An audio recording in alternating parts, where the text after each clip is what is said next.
Perched high on the jagged, wind-lashed cliffs of Grey Rock Isle, the lighthouse stood sentinel against the endless fury of the sea. Within its tall stone tower lived Elias Thorne, a man whose face was etched with the same deep lines as the cliffs he watched over. Years of solitude had settled upon him like the persistent salt spray, turning his world into a rhythm of polishing lenses, winding the great clockwork, and scanning the treacherous horizon. His only conversations were the mournful cry of the gulls and the relentless percussion of waves against the rocks far below. He knew every creak of the old tower, every shift in the wind song, but the profound silence within its walls was a companion he couldn't warm to.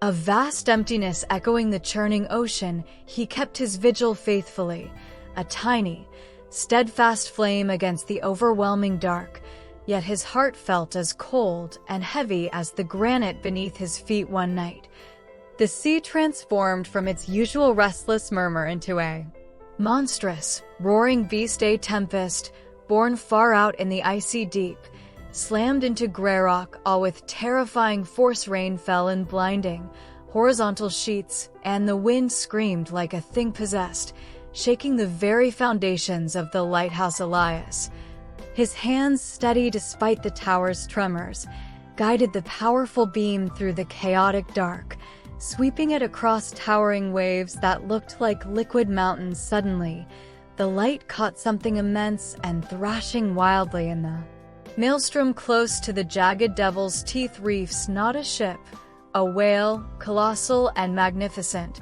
its dark skin gleaming like wet obsidian where the beam touched it, was trapped perilously near the crushing rocks. It fought the currents with desperate, weakening surges. A creature of immense power, rendered terrifyingly vulnerable by the storm's savage grip. Without hesitation, driven by a compassion deeper than fear, Elias acted. Clad in oilskins that offered scant protection, he battled his way down the slippery cliff path, the wind threatening to pluck him into the abyss. Reaching the small, half-submerged boathouse, he wrestled his tiny dory into the raging surf. Every pull of the oars was a battle against the sea's brute strength.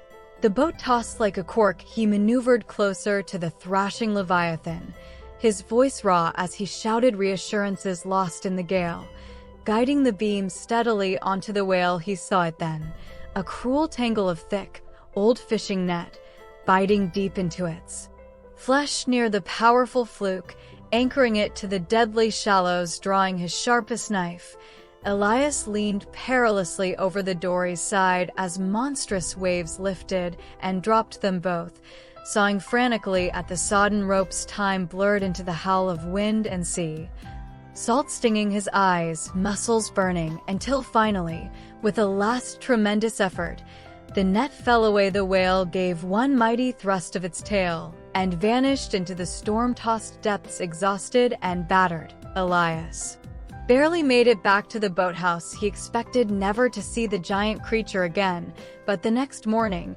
as bruised purple light washed over a calmer sea, a vast, dark shape surfaced just beyond the breakers. It was the whale. It didn't breach or spout dramatically. It simply floated, one immense, intelligent eye fixed on the lighthouse tower where Elias stood watching, his heart pounding against his ribs day after day. The whale returned. Elias, drawn by an inexplicable bond, would descend to a sheltered cove.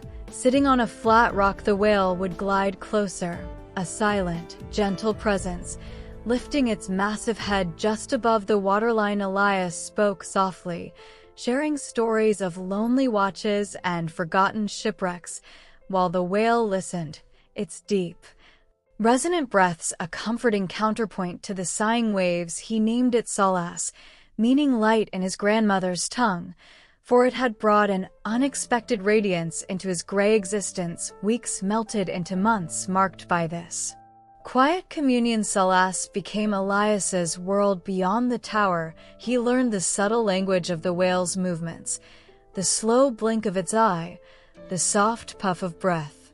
The way it nudged gently at the rock when Elias spoke of particularly lonely nights, he brought buckets of fresh water to pour over Solas's scarred back. Tracing the healed marks where the net had bitten deep, the whale seemed to understand, remaining perfectly still.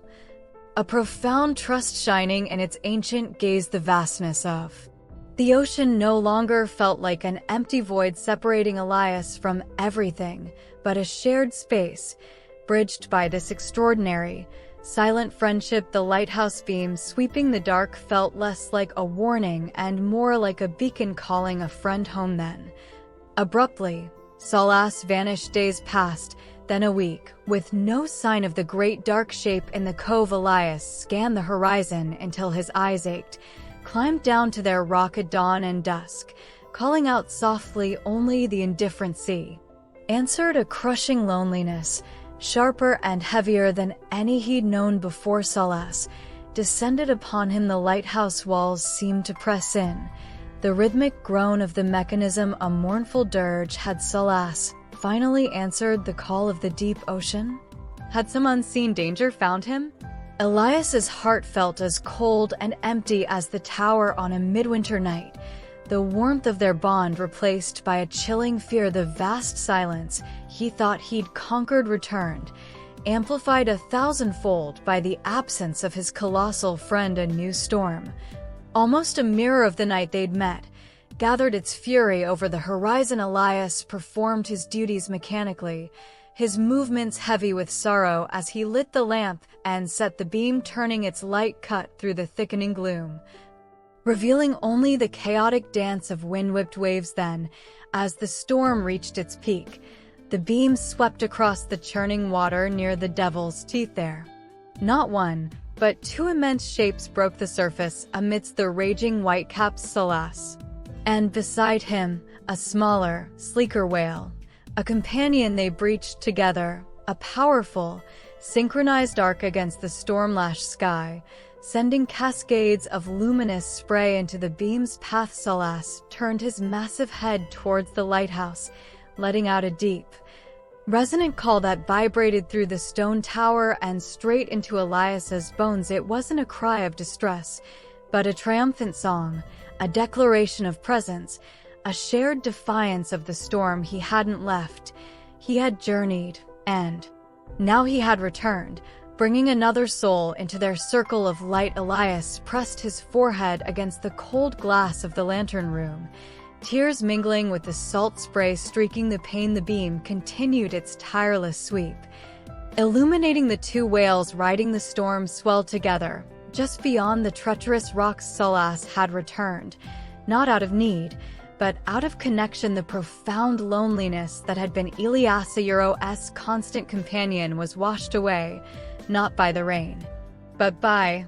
this simple, powerful return. He understood now his light-guided ships, yes, but it also called to Solas. They were both keepers of their own vigils, guardians against the dark, and in their silent, deep-water bond, they had found a harbor neither had known they needed. As the storm raged on, Elias watched his friends, a profound peace settling over him, warmer and brighter than any beacon he could ever cast. He was not alone. The light held them all safe.